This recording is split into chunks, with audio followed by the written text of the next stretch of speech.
महर्षि विश्वामित्र के जन्म का क्या रहस्य था। विश्वामित्र के पिता का नाम गाधी था और गाधी के पिता का नाम राजा कुशभान था। राजा कुशभान के 100 कन्याएं थीं। वह कन्याएं बहुत ही सुंदर थीं।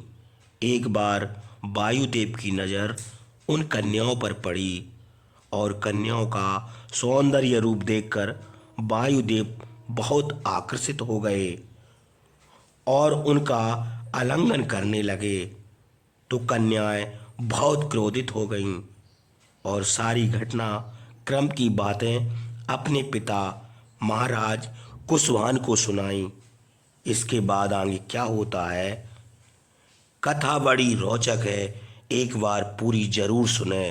तो चलिए हम वीडियो के माध्यम से कथा का श्रवण करते हैं। प्राचीन समय में ब्रह्मा के पुत्र महातपस्वी सज्जनों का सम्मान करने वाले कुश नाम के एक धार्मिक राजा थे। उनकी रानी का नाम वैदर्भी था। महाराज कुश ने अपनी गुणवती कुलीन भार्या वैदर्भी के गर्भ से अपने अनुरूप 4 पुत्र उत्पन्न किए। उनके नाम कुशाम्ब, कुशनाभ, अमृतरजा और वसु थे।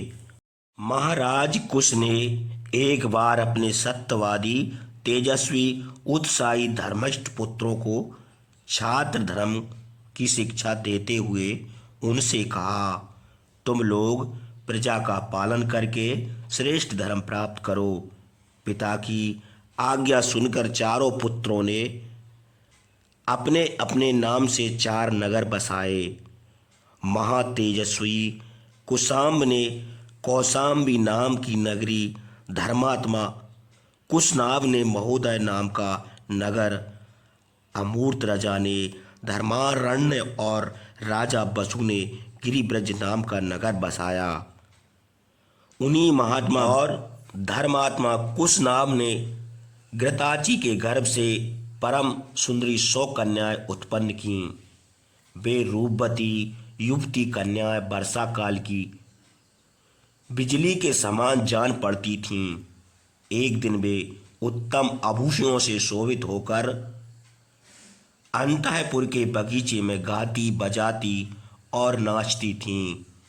उसी समय बादलों के बीच ताराओं की जैसी उनकी शोभा देखकर वायु ने उनसे कहा, हे युवतियों, मैं तुम लोगों से प्रार्थना करता हूँ कि तुम लोग मेरी स्त्री बनो, मेरे साथ विवाह करो। तुम्हारा मनुष्य भाव छूट जाएगा और तुम लोग दीर्घ आयु पाओगी। तुम विचार कर देखो, मनुष्य की युवा अवस्था बहुत दिनों तक नहीं रहती। मेरे साथ विवाह करने पर तुम लोग अच्छा यौवन पाओगी और अमर हो जाओगी। वायु की यह बातें सुनकर कन्याओं ने हंसकर उनका तिरस्कार किया और उत्तर दिया, हे पवन, आप सब प्राणियों के शरीर में निवास करते हैं, इसलिए सबके मन का भाव जानते हैं। हम लोग भी आपका प्रभाव अच्छी तरह जानते हैं। आप हम लोगों के मन की बात जानकर भी विवाह की प्रार्थना करके हमारा अपमान क्यों करते हैं। हे पवन, हम लोग महाराज कुशनाभ की कन्या हैं। यदि हम चाहें तो आपका प्रभाव नष्ट कर सकती हैं, परंतु अपनी तपस्या नष्ट होने के भय से ऐसा नहीं करती। हे मूर्ख, ऐसा समय कभी न आवे कि हम लोग अपने सत्यवादी पिता का अपमान करके स्वेच्छाचारिणी होकर अपने आप वर ढूंढ लें। पिता हम लोगों के प्रभु और परम देवता हैं। वे जिसके साथ हमारा विवाह कर देंगे वही हमारा स्वामी होगा। कन्याओं की यह बातें सुनकर वायु ने कुपित होकर उनके शरीर भर में प्रवेश करके अंग प्रत्यंग तोड़ दिए। सब कन्याएं कुबड़ी होकर और लज्जा के मारे घबरा कर रोने लगीं। कन्याओं का यह दुर्दशा देखकर राजा कुशनाभ ने घबरा कर उनसे पूछा, यह क्या हुआ है? किस व्यक्ति ने धर्म का अपमान किया? बताओ, तुम लोग को किसने कुबड़ी कर दिया? तुम लोग बोलने की कोशिश करने पर भी बोल नहीं सकती। यह कहकर राजा कुशनाभ लंबी सांस छोड़कर सन्न हो गए।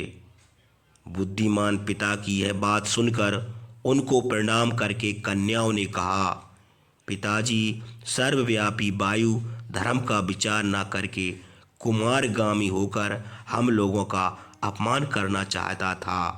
हम लोगों ने उससे कहा, हमारे पिता मौजूद हैं, हम लोग उनके अधीन हैं।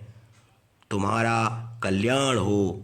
तुम अपना प्रिय भाव उनसे कहो। यदि वे तुम्हारे साथ हम लोगों का विवाह कर देंगे तो हम तुम्हारी हो जाएंगे। किंतु पिताजी, उस दुष्ट ने हम लोगों का इस बात पर ध्यान नहीं दिया और कुपित होकर हमारी यह दुर्दशा कर दी।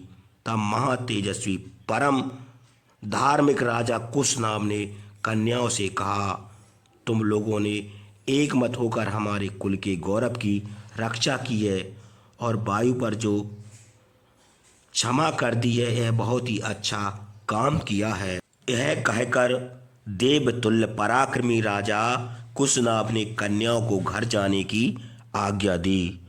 उसके बाद उन्होंने मंत्रियों से सलाह की कि देश काल का विचार करके योग वर के साथ कन्याओं का विवाह कर देना चाहिए।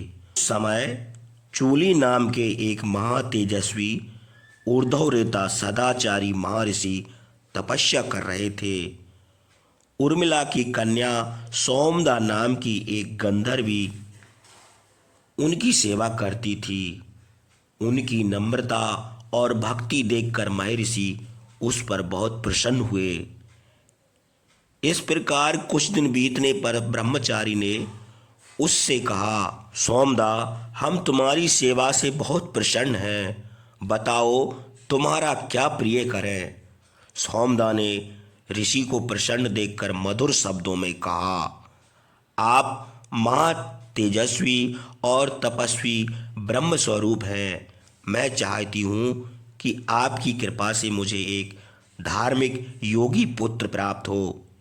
मैंने अभी तक किसी को अपना पति नहीं बनाया। मैं किसी की भार्या नहीं हूँ। अतएव आप अपनी शरण में आई हुई मुझे दासी को अपने तपोबल से पुत्र दीजिए। महर्षि ने प्रसन्न होकर उसे ब्रह्मदत्त नाम का एक मानस पुत्र दिया। सोमदा का पुत्र ब्रह्मदत्त कामपिल नाम के नगर में रहने लगा। राजा कुशनाभ ने उन्हीं ब्रह्मदत्त के साथ अपनी कन्याओं का विवाह करना निश्चित किया। उन्होंने ब्रह्मदत्त को बुलाकर बड़ी प्रसन्नता से कन्याओं का विवाह कर दिया। हे रघुनंदन, देवतुल्य ब्रह्मदत्त ने यथाक्रम उन कन्याओं का पानी ग्रहण कर लिया। उनका स्पर्श होते ही कन्याओं का कुबड़ापन जाता रहा और वे फिर परम सुंदरी हो गईं। अपनी कन्याओं को वायु से मुक्त देखकर राजा कुशनाभ को बड़ा हर्ष हुआ। उसके बाद राजा ने ब्रह्मदत्त को उनकी स्त्रियों और पुरोहित समेत विदा किया। अपने पुत्र का विवाह हो जाने पर सौमदा भी बहुत प्रसन्न हुई और बड़े प्रेम से बहुओं के ऊपर हाथ फेरकर कुशनाभ की प्रशंसा करने लगी। दत्त जब विवाह करके चले गए तब पुत्रहीन महाराज कुशनाभ ने पुत्र की इच्छा से पुत्रेष्ठ यज्ञ करना आरंभ किया। उदार प्रकृति कुशनाभ के पिता ने यज्ञ आरंभ होने पर कुशनाभ से कहा, बेटा, तुम्हारे गादी नाम का एक पुत्र उत्पन्न होगा। वह तुम्हारे ही समान धार्मिक होगा। उस पुत्र से संसार में तुम्हारी अक्षय कीर्ति होगी। कुशनाभ से यह कहकर कुश आकाश मार्ग से सनातन ब्रह्मलोक को चले गए।